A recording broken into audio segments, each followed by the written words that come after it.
jak wygląda gotowy projekt wnętrz. Zapraszam, zaraz wszystko opowiem. Ja nazywam się Zuzanna Cichocka, jestem architektem z zamiłowania, z wykształcenia i z zawodu i stworzyłam ten kanał po to, żeby podzielić się z Wami całą moją wiedzą na temat architektury. Jeżeli jesteście zainteresowani tym tematem, zapraszam na mój kanał, zapraszam do subskrypcji i zapraszam do oglądania innych filmów. W tej chwili mamy załadowane 5 pytań, które warto zadać architektowi przed jego zatrudnieniem. Warto obejrzeć. A tymczasem zapraszam na film dzisiejszy.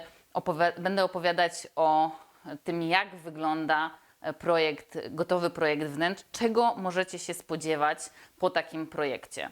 Jak wspominałam w 5 pytaniach, które warto zadać architektowi przed jego zatrudnieniem, w Polsce nie mamy pewnych standardów dotyczących projektowania wnętrz.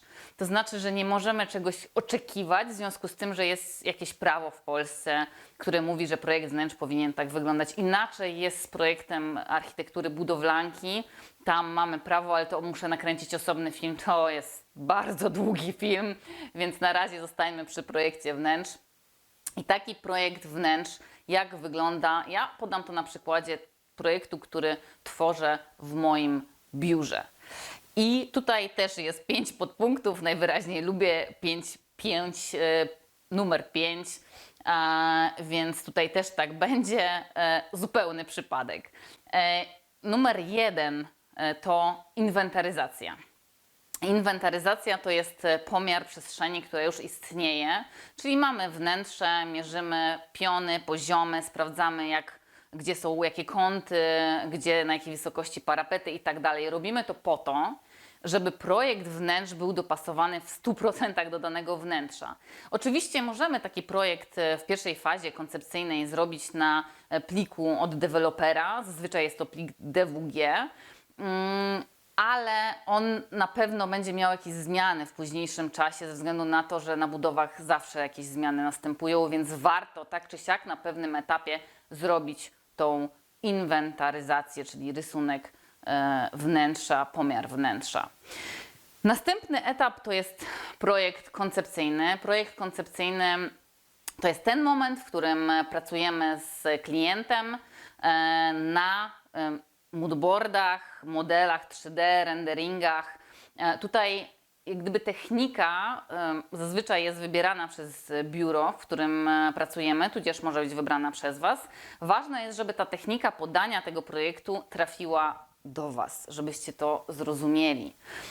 Ten moodboard to są takie plansze, na których pokazujemy kolory, meble i wszystko tak, jak będzie ten klimat wnętrza wyglądał, natomiast nie widzimy samego wnętrza. Model 3D jest bardzo fajną formą podania projektu ze względu na to, że mamy wszystko podane w takim modelu, który widzimy ze różnych stron, z różnych perspektyw, z kolorami, z fakturami. Jest to naprawdę wygodne w komunikacji. Możemy często na tym różne elementy zmieniać. Renderingi... Zrobię następny film na temat renderingów, obiecuję, bo to jest długi temat. Generalnie to są takie fotografie wnętrz, które jeszcze nie istnieją. Na nich możemy obejrzeć po prostu, jak to wnętrze wygląda w przyszłości. To jest prawie jak zdjęcie, albo właściwie takie jak zdjęcie. Czasami architekci pracują też klasycznie na rysunkach. Dlaczego nie? Chodzi o to, żebyście Wy widzieli, co powstaje, zaakceptowali ten projekt i przeszli dalej do projektu wykonawczego, czyli podpunktu numer 3. Projekt wykonawczy jest to seria pewnych rysunków, które są potrzebne do realizacji tego dokładnie projektu koncepcyjnego zrobionego w fazie numer 2. Dlaczego to jest ważne, że tego konkretnego? Bo nie zawsze potrzebne są te same rysunki.